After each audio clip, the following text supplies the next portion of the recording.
Hello students, welcome back to our YouTube channel. आज इस video में हम पढ़ने वाले हैं क्लास 6 की बुक साइंस के चैप्टर 4 के बारे में, जिसका नाम है सॉर्टिंग मटेरियल इनटू ग्रुप्स। मतलब कि अलग अलग मटेरियल्स को, अलग अलग वस्तुओं को ग्रुप में बांटना। ठीक है, सॉर्टिंग का मतलब होता है श्रेणीबद्ध करना, मतलब कि कैटेगराइज करना एक चीज़ को या फिर एक तरह की मटेरियल्स को, एक तरह के वस्तुओं को एक ही ग्रुप में डिवाइड करना। ठीक है, एक ग्रुप में लगाना। हाँ, अब देखिए, आप अपने आसपास बहुत सारे ऑब्जेक्ट देखते हैं, बहुत सारी वस्तुएं देखते हैं, जैसे कि chair, block cart, cycle, cooking utensils. Utensil का मतलब होता है बर्तन। ठीक है, बुक्स, क्लोथ, टॉयज, इन सभी का शेप अलग होता है। ठीक है, इनका कलर अलग होता है एंड इनका यूज़, इनके जो उपयोग है वो भी अलग अलग होते हैं। तो इस तरह से एक वस्तु के बहुत सारी विशेषताएं होती है, एक वस्तु की बहुत सारी करेक्टरिस्टिक्स होती हैं। ठीक है, उससे क्या था, पर डिवाइड किया जाता है किसी भी कैटेगरी में। अब हम अपने आसपास के ऑब्जेक्ट्स को क्या करते हैं, एक कैटेगरी में लगाते हैं। जैसे कि जितने भी कपड़े होते हैं उनकी एक कैटेगरी होती है ना, बर्तनों की एक कैटेगरी होती है। एंड ये जितने भी मटेरियल होते हैं ये किससे बने होते हैं, ये बने होते हैं किसी ना किसी धातु से। ठीक है, चाहे वो लोहा हो, चाहे वो स्टील हो। ठीक है, या फिर अगर कोई कपड़े से रिलेटेड चीज़ है तो वो बनती है कॉटन, वूल, है ना, इन तरह के फाइबर एंड फाइबर से। ठीक है, तो वो फाइबर से बनते हैं। तो इस तरीके से अलग अलग चीज़ें अलग अलग मटेरियल्स का यूज़ करके बनाई जाती हैं। ठीक है, अब आप जब अपने घर से स्कूल में आते होंगे तो आप बहुत सारी चीज़ें देखते हैं रास्ते में, है ना।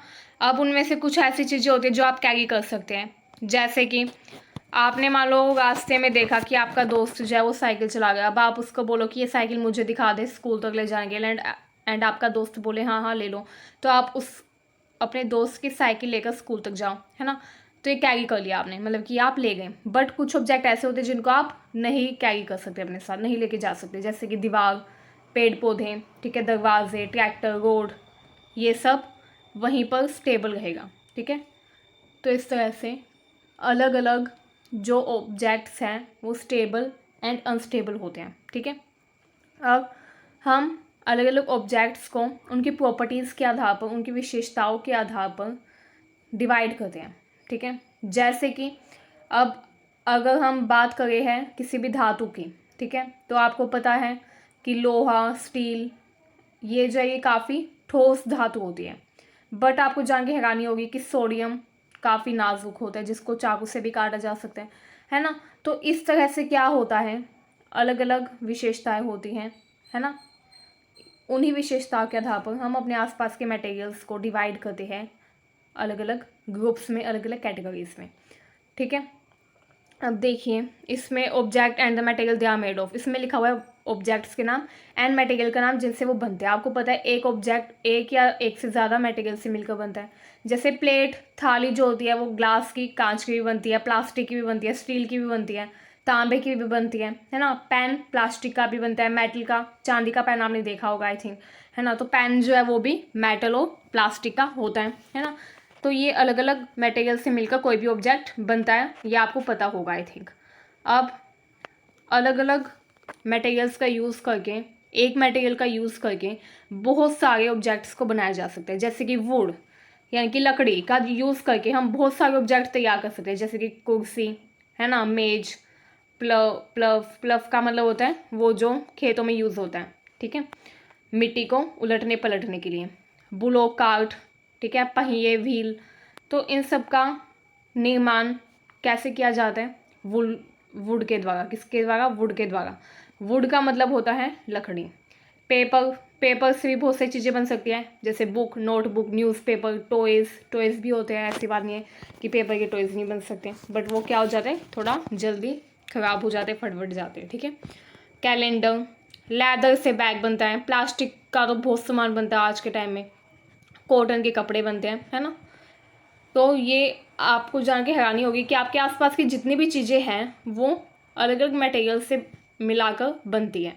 कुछ होती है जो एक ही मटेरियल से बनी होती है एंड कुछ होती है जो एक से ज़्यादा मटेरियल से मिलकर बनी होती है। ठीक है, तो इस तरीके से हम ऑब्जेक्ट्स को इस आधार पे भी अलग अलग कैटेगरी में डिवाइड करते हैं कि वो किस तरह के मटेरियल से बनी है। जैसे कि लोहे की चीज़ों को हम अलग कैटेगरी में रख सकते हैं, है ना, तांबे की चीज़ों को अलग कैटेगरी में रख सकते हैं, लकड़ी यानी कि वुड से बने हुए ऑब्जेक्ट को हम अलग कैटेगरी में रख सकते हैं। तो इस आधार पे कोई भी वस्तु, कोई भी ऑब्जेक्ट जिस भी मटेरियल से बनता है उस आधार पे भी उसको क्या किया जाता है, सॉर्ट किया जाता है अलग अलग ग्रुप्स में। अब देखिए, अब हम पढ़ेंगे प्रॉपर्टीज़ ऑफ मटेरियल, मतलब कि अलग अलग मटेरियल्स की प्रॉपर्टी के बारे में पढ़ने वाले हैं। जैसे कि मान लो आपको किसी भी लिक्विड वाली चीज़ को कैरी करना है या फिर किसी भी चीज़ में डालना है, तो आपको रिक्वायरमेंट होगी एक टम्बलर की। टम्बलर का मतलब होता है गिलास या फिर जो बोतल टाइप में होता है वो। जैसे कि आप जब दुकानों पे जाते हो कोई भी जूस लेने के लिए, है ना, तो कभी कभी वो स्टील के बॉक्स में मिल जाता है, तो उसको भी टम्बलर ही बोलते हैं। एंड आपके घरों में जो आप गिलास देखते हैं उसको भी टम्बलर बोलते हैं। तो आपको टम्बलर की रिक्वायरमेंट पड़ती है लिक्विड को डालने के लिए। बट अगर आप कपड़े का टम्बलर लेंगे तो क्या होगा, अगर आप कपड़े से गिलास बनाएंगे उसके अंदर पानी डालेंगे तो क्या होगा, जाहिर सी बात है कि पानी उसमें से गिरने लग जाएगा। जैसे ये लड़की जो है इस पिक्चर में कर रही है, तो पानी जो है वो आ रहा है कपड़े में से बाहर, ठीक है, क्योंकि जो क्लॉथ है वो वाटर को कैरी नहीं कर सकता। तो हमको कोई भी ऑब्जेक्ट बनाने से पहले एंड उसका यूज़ जो होने वाला है उसके आधार पर हम ये अनुमान लगाते हैं कि इसके लिए हमको कैसा मटेरियल यूज़ करना चाहिए। अब कोई व्यक्ति है, उसने सोचा कि वो बनाएगा एक गिलास टम्बलर, ठीक है, एंड वो कपड़े का टम्बलर बना दे तो कोई भी नहीं लेगा उसका टम्बलर, है ना। बट अगर वो स्टील का बनाए तो सारे लेंगे। तो इस तरीके से मटेरियल्स के आधार पर भी ऑब्जेक्ट्स जो हैं उनके यूज़ पर इम्पैक्ट पड़ता है, ठीक है। मटेरियल, जिस मटेरियल का यूज़ करेंगे हम कोई भी ऑब्जेक्ट क्रिएट करने में, उसी आधार पर हमारे ऑब्जेक्ट का यूज़ पॉसिबल हो पाएगा, ठीक है। अब अगर आप सोचें कि आप किसी कागज़ के बर्तन में खाना पकाएं, ठीक है, या फिर अगर आप सोचें कि आप प्लास्टिक के बर्तन में खाना पकाएं, तो ये भी आपकी बुद्धिमानी नहीं होगी, क्योंकि प्लास्टिक या कागज़ जो है वो हीट को सहन नहीं कर पाएगा, ठीक है, गर्मी ऊर्जा को सहन नहीं कर पाएगा एंड वो बर्न हो जाएगा एंड आपका खाना भी सारा उसी के अंदर बर्न हो जाएगा।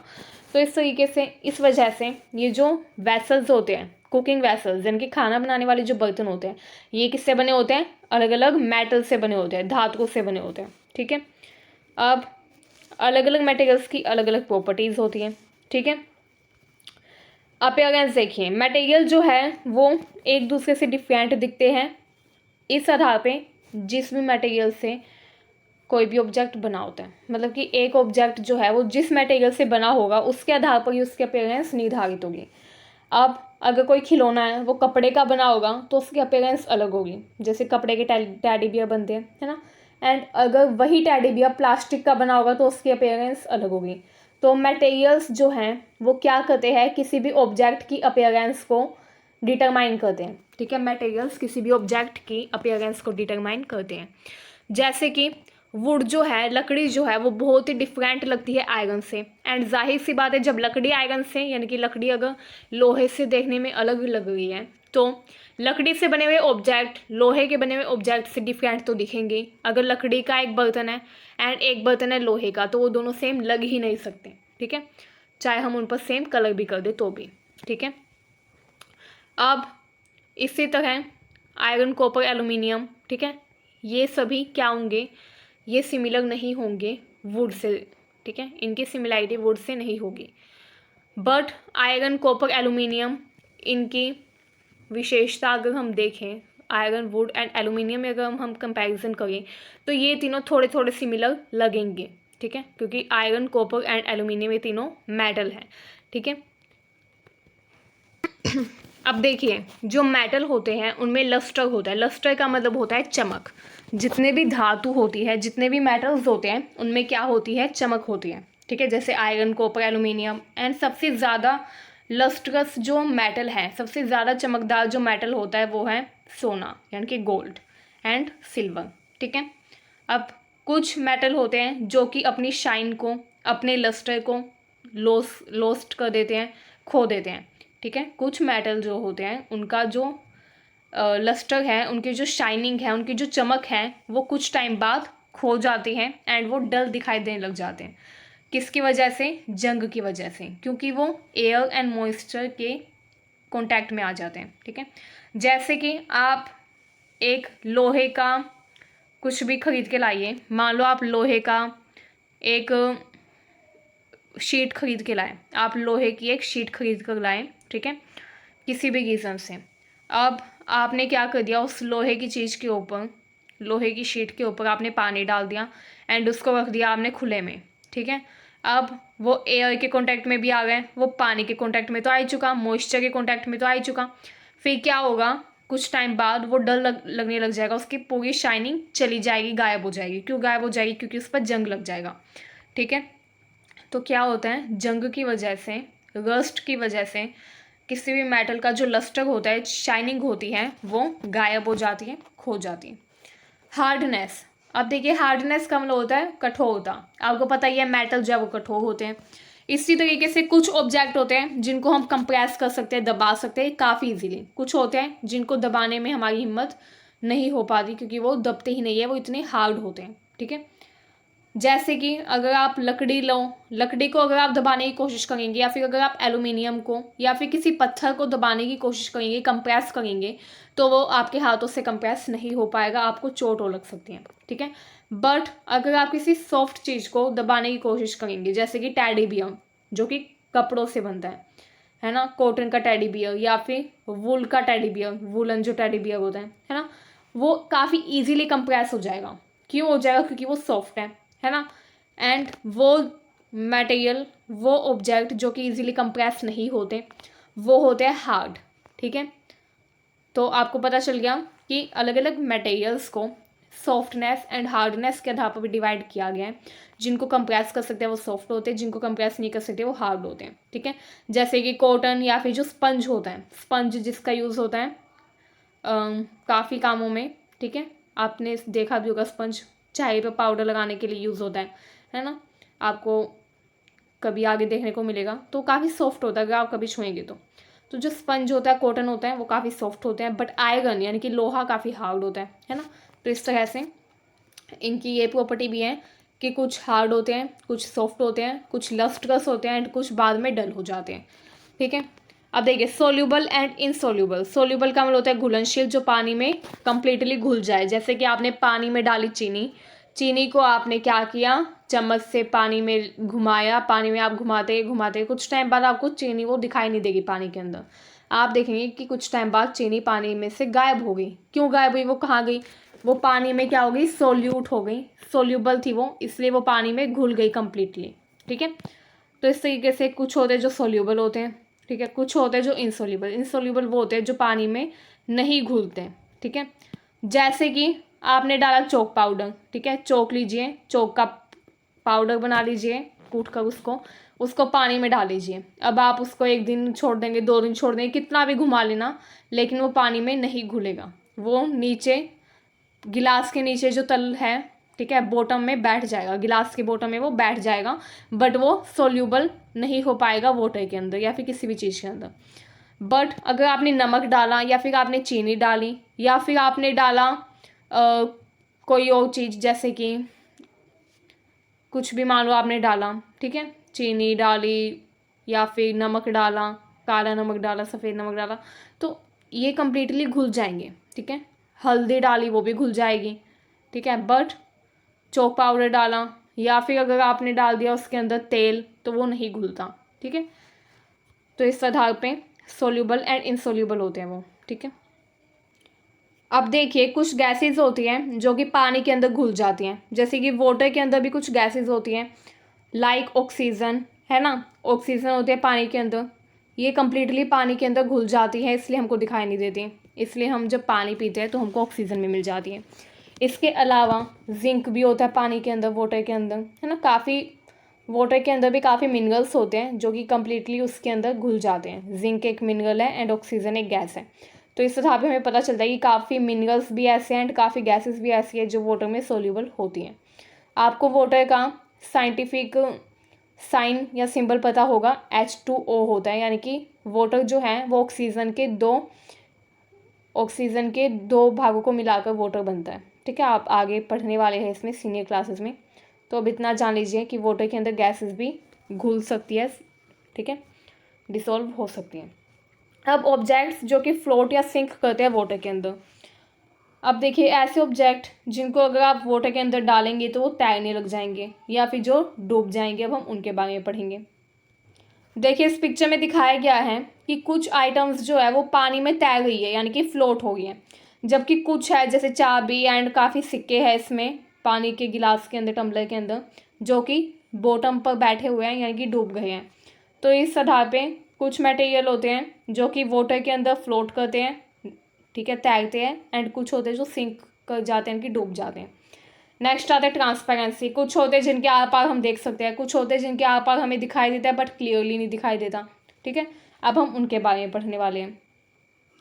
जैसे कि ये जो पर्सन है ये क्या कर रहा है, इसने एक वाइट कलर का एक कपड़ा या कुछ भी मान लीजिए आप, प्लास्टिक की कोई भी चीज़, उसने अपने मुंह के आगे लगाई तो उसको कुछ नहीं दिखाई दिया। दूसरे ने अब उसने दूसरी बारी में क्या किया, एक दूसरा कपड़ा लगाया अपने मुंह के आगे, उसमें से उसको हल्का हल्का दिखाई दिया बट क्लियरली नहीं दिखा। एंड थर्ड टाइम में उसने क्या किया, एकदम ट्रांसपेरेंट शीशा लिया, ग्लास लिया, जिसके आसपास से उसको दिखाई दे गया, है ना। तो इस आधार पे ट्रांसपेरेंसी के आधार पे भी डिवाइड किया गया है, ठीक है। ये देखिए जैसे आप दुकानों पे जाते हैं टॉफ़ीज़ लेने के लिए तो वो ट्रांसपेरेंट जार्स में उनको रखते हैं, ट्रांसपेरेंट बोटल्स में रखते हैं, ताकि आपको दिखाई दे जाए कि कौन सी टॉफ़ी है इसके अंदर, है ना। अब इस आधार पे भी डिवाइड किया गया है ऑब्जेक्ट्स को अलग अलग पार्ट में। वो मटेरियल, ठीक है, the material through which object can be seen but not clearly. ऐसे मटेरियल जिनके आर पार हम किसी भी वस्तु को देख तो सकते हैं लेकिन क्लियरली नहीं देख सकते, अच्छे से नहीं देख सकते, तो उसको बोलते हैं ट्रांसलूसेंट। क्या बोलते हैं? ट्रांसलूसेंट, ठीक है। अब ऐसे मटेरियल जिनके आर पार हम देख सकते हैं एंड बिल्कुल क्लियरली देख सकते हैं उनको बोलते हैं ट्रांसपेरेंट। एंड जिनके आर पार हम बिल्कुल भी नहीं देख सकते, ठीक है, उनको बोलते हैं ओपेक। क्या बोलते हैं? ओपेक, OPAQUE, ठीक है। ओपेक का मतलब होता है, ये देखिए लिखा हुआ है ना यहाँ पे ओपेक। ओपेक का मतलब होता है कि बिल्कुल भी नहीं देख सकते, कंप्लीटली वो इनट्रांसपेरेंट है, उसके अंदर से हम बिल्कुल भी नहीं देख सकते, कुछ भी नहीं दिखाई देगा उसके अंदर, ठीक है, ऐसे मटेरियल। चलिए अब ऑलमोस्ट चैप्टर हमारा कंप्लीट हो ही गया है। अगर आपको कोई डाउट हो तो आप कमेंट सेक्शन में हमें लिख कर बता सकते हैं। एंड आई होप कि आपको हमारी वीडियो पसंद आई। Thank you for watching our video. Thank you so much.